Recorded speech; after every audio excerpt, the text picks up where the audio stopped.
It's a little thin there. But yeah, it is cold. We're gonna get ice on the guides like crazy all day. Let's see if I can actually... Everything's frozen. Frozen solid. I'm probably gonna have to go ice fishing. This sucks. Man, that is... Shut up. Holy smokes.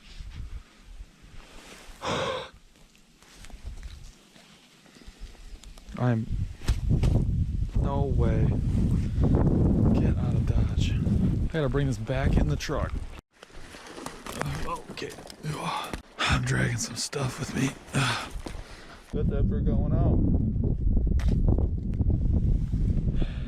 So here's the jerkbait I was gonna use.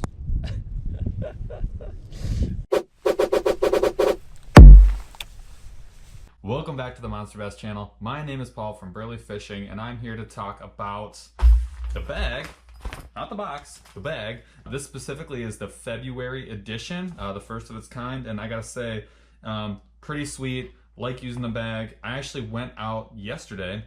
It was probably 15 degrees out, very cold. Hit the river. It's the only moving water that we have available right now. Everything else is froze up, locked up. So forfeited some ice fishing, went to hit the river, and I really wanted to test out some of these baits that were in the February box. I just wanted to take this opportunity in this video to talk about how you can best use and rig some of these baits for super cold water, like under 40 for sure, frigid, windy, miserable, Midwest type conditions.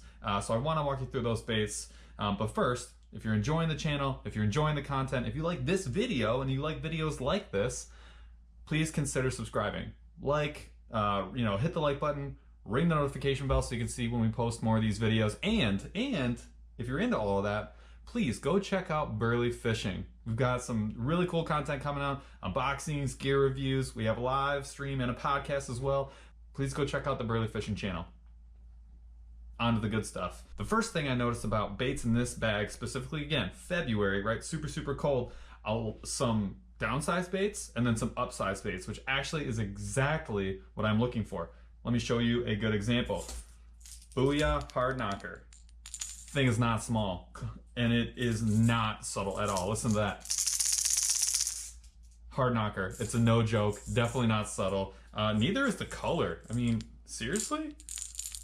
I love that. Big red eye. I mean, just an absolute classic from Booyah. Lipless. What I like about this bait is it's sort of on the large side of the spectrum. I really like to see some really large baits, and then I also like to see some really small baits, especially when the water is really cold.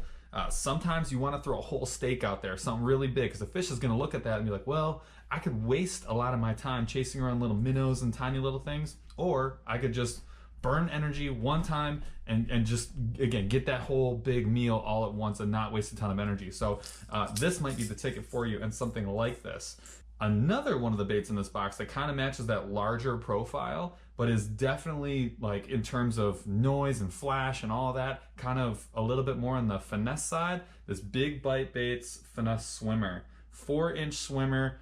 I know, not necessarily finesse, but you're not going to get any noise with this for sure. And while the paddle tail has a ton of action, is going to create some good motion for something to look at. I mean, these are very innocuous colors, right? They call this baby bream. Honestly, this is exactly what I was looking for in a plastic, especially for this time of year. Again, upsize, but then it also has some of those finesse characteristics as well. I rigged this on a screw lock belly weighted hook, specifically for swim baits. I think this is like a fantastic option. I use 1/8, and I think I was using a 7/6 medium heavy. But you could go to a quarter or whatever you need to get to whatever depth you're targeting. I like mine to ride a little bit higher. This worked actually very well for me. I was very happy with this plastic. My favorite plastic in the box, though, was on the opposite side of the spectrum. It was the Excite, what do they call this thing? The Baby Uber Shad? Like a little green, salt and pepper. I actually rigged mine on a drop shot. Again, 1/8 ounce. I actually used a smaller version of the hooks that came in this bag, in the February bag, the spear points. I use a smaller version of this. I've been finding that light wire EWG hooks make a fantastic drop shot hook, mostly because, one, they're low profile, being like a smaller gauge, but two, it puts the hook point further back in the bait. I find that when I don't get like a full commit, if I can move the hook point back in the bait a little bit, sometimes you might improve your hookup ratio.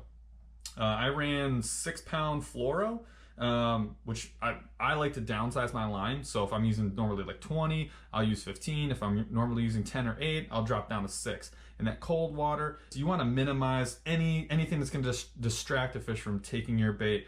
When the water is that cold, again, like below 40, you're not going to get nearly as many opportunities. Those fish are conserving their energy. Yes, they're going to eat, but they're conserving their energy because it's cold, and they're just trying to make it through winter till they can get to the next spawn and start feeding again. So, that being said, you want to maximize your opportunities. The one thing I wanted to call out about this specific plastic, and the reason that I thought it looked so good on the drop shot, was because one, obviously with a drop shot, I can just sort of, with the line tension, I can hover this bait however far I want right off the bottom. And since I was fishing the river, it put it like maybe 6-8 inches off the bottom, which is kind of right where I wanted to be, especially because the water levels were pretty low. The other thing that's great about this plastic though, you can see right here, it's a floater. And it actually really does float really well. The presentation on this was perfect, kept itself nice and level, and then that little tail just dancing like it was supposed to. So again, really happy with how that turned out on my day in the water yesterday. My favorite bait actually in the entire bag was the Baker Jerkbait. What is this one called? This is the GLD3 Jerkbait. It honestly, looking at the profile, I didn't think it was going to do what they said it was going to do, which was go down, you know, kind of suspend around 3 feet. It actually did it really well. And this color, that white, you know, there's a little bit of eye catch in there, but not a ton. Pretty natural presentation. Subtle, not super loud. It casted well. It went right to the depth it was supposed to. It sank a little bit, but it definitely suspended where I wanted it to in the column. And it worked as advertised. I was just really impressed. I didn't catch any fish, but I didn't necessarily expect to have a gangbusters day. I'm going to be rocking this a ton in the springtime. And honestly, anytime I hit open water, this is like one of my, I usually like a smaller jerkbait, but man, that big profile, it fishes a lot smaller than it looks. So you get the big profile, which I think is awesome, couple inches, right? 3 inches maybe, but it fishes really finessey. Really enjoyed that one. So what else, what other plastics came in the bag? We got this Thunderhawk, Thunderhawk Camel Craw in Black Magic. I'm gonna show it to you. I actually rigged it on the River to Sea Tommy Biffle Junkyard jig. Now, is this really a traditional like cold water bait, super cold water bait? No. Is it an awesome jig? Yes, it is. 2 rattle chambers. Nothing subtle about it. You get this really stout hook. I'll try to show it to you without getting the craw in the way since it's rigged, but that is a short shank stout hook, and you could tell, I mean, it is pinned right into where that brush guard is, and it's not moving out unless there's a fish attached to it. So it's definitely meant for fishing heavy cover. You can tell by the pointed head there, right? That it's kind of meant to fish heavy cover, break through, and then you know, really do some damage and some matted garbage, if you will, in the junkyard. It is definitely awesome. Love the black and blue, by the way, but probably not great, as it's not a perfect jig for river fishing. I probably want something more on the finessey side when the water's that cold and the fish are that lethargic, and I'm just not going to encounter as much of the junkyard. However, this is a great jig if you're trying to stock up. Now, rigging it with this Thunderhawk, dude, I mean, look at that. What more do you want out of your jig? I mean, shoot, that is a great profile. The deal with these Thunderhawks is, look at that meaty craw. Those things are just gonna create a serious disturbance. When you need to get like an eye-popping, like, hey, come eat me. When you need that, this is what you want to reach for.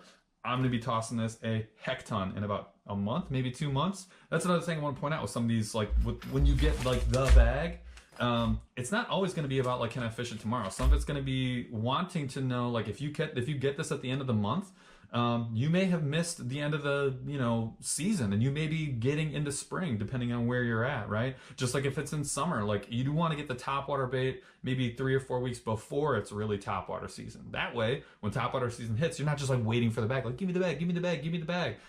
You've already got it, and you've got baits sort of in anticipation for the season you need them. So that thing's sweet. The last hard bait that I got was this Bass Bullets Lip Ripper.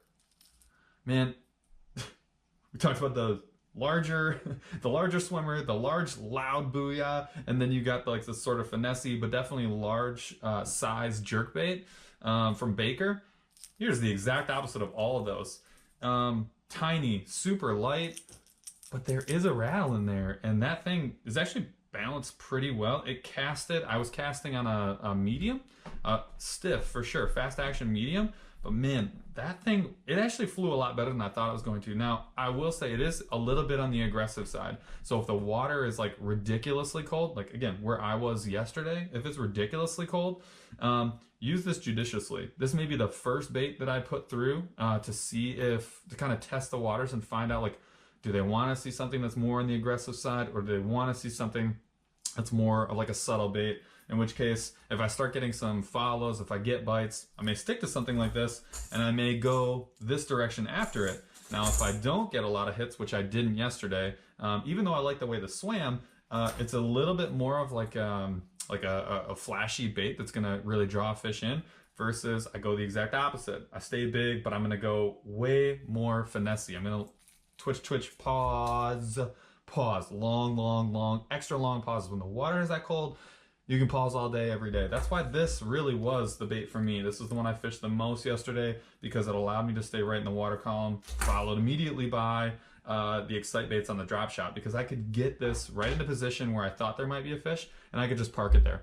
I didn't have to do anything. I could impart action if I needed to, but I just parked the bait there, and I could just leave it there for as long as I need to. But yeah, this is sort of the exact opposite. If you need something that's downsized, but maybe is going to draw a fish in, this is a great way to go, and it casts it again way better than I thought. I mean, it looks like maybe you would need an ultralight to or a light rig to really get a decent cast. It casts way better than I thought. So that was the February bag. Loved it, thought it was great. Took it out on the super duper cold water. Had myself a heckin' rough time. Hopefully you saw some of the footage. That is everything that is in the February bag. Thank you for stopping by the channel. Thank you for watching this video. If you enjoyed the content, if you enjoyed the tips and the tricks, please consider subscribing.